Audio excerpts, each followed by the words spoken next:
Sa panahon ngayon ay talagang matatalino na rin ang mga scammer na kapag hindi ka nagdoble ingat ay minuto lang ay pwede kang makuhanan ng pera.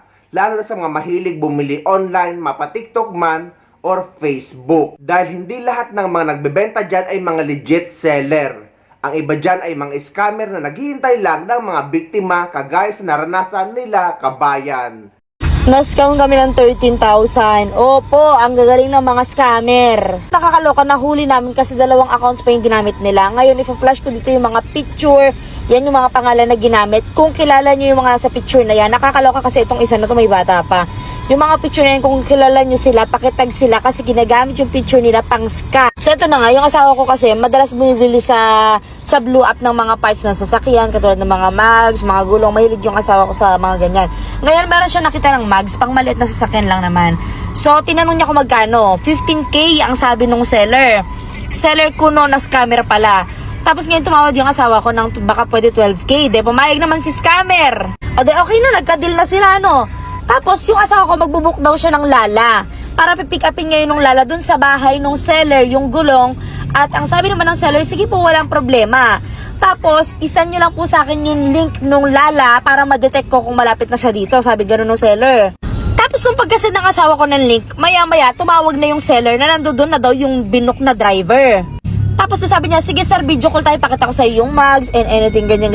De, pinakita yung mags. Tapos, yung driver, parang sumasagot pa na, boss, ang ganda ng gulong, bagong-bago pa yun. Parang nakikigatong pa siya ng ganun. Eh, wala naman sa isip namin na magkasabwat sila or something kasi, syempre sanay naman nga bumili yung asawa ko sa blue app ng mga ganyang parts ng sasakyan eh.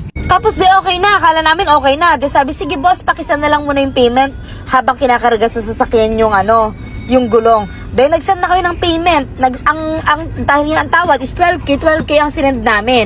Ngayon, ang sinend niya lang para masend namin yung payment, hindi siya number, hindi siya pangalan, QR. Pero, hindi naman nga kami nag-isip na kung ano-ano kasi nag-video call pa sa amin eh. So, parang confident kami na talagang magsisend kami sa kanya. Tapos nila kapag payment na kami ng 12K, humirit ngayon itong si driver. Sabi ni driver, boss, wala akong panggas, baka pwede i-send mo na din dito kay sir doon sa seller, tapos si seller na magka-cash out sa kanya, magbibigay ng panggas para habang papunta siya dito magpapagas na siya.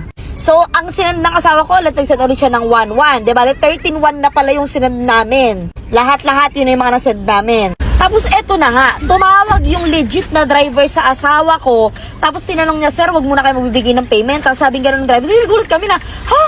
Bakit? Hindi ba ikaw yung ka-video call namin nakasama nung seller? Ganyan. Hindi kinabahan na kami. Tapos pagtingin namin dun sa chat nila, naka-block na, hindi na namin makita yung post. Wala na.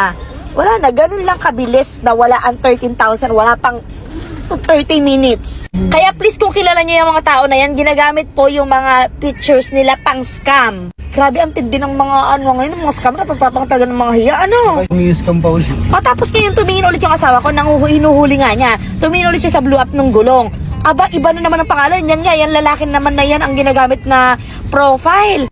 Pero ganun pa man, syempre wala na tayong magagawa, hindi natin mababalik yun. Sa tapang ba naman ang hiya ng mga scammer, talagang hindi mababalik yun. Pero please be aware na lang guys, hanggat maaari, pick upin nyo na lang yung item. Huwag kayong magtitiwala sa mga payment first. Although hindi naman lahat, meron tayong mga legit na seller, pero i-make sure nyo, hindi okay yung video call lang. Kasi kahit sa video call, tignan nyo, di ba?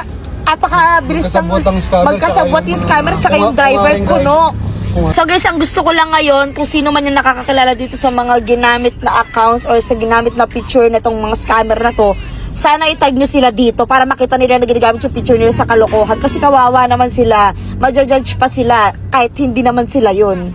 Sa akin naman, napakarami na sumubok namang scam sa akin, pero dahil nga sa paulit-ulit ako gumagawa ng mga content gaya nito, ay aware na ako sa iba't ibang uri ng klase ng modus. Kaya dapat sa ating mga kababayan ay magdoble ingat, i-double check or i-triple check lahat ng mga transaksyon, lalo pagdating sa pera. Para hindi kayo may scam, lalo na sa panahon ngayon napakahirap kumita ng pera dahil nga krisis.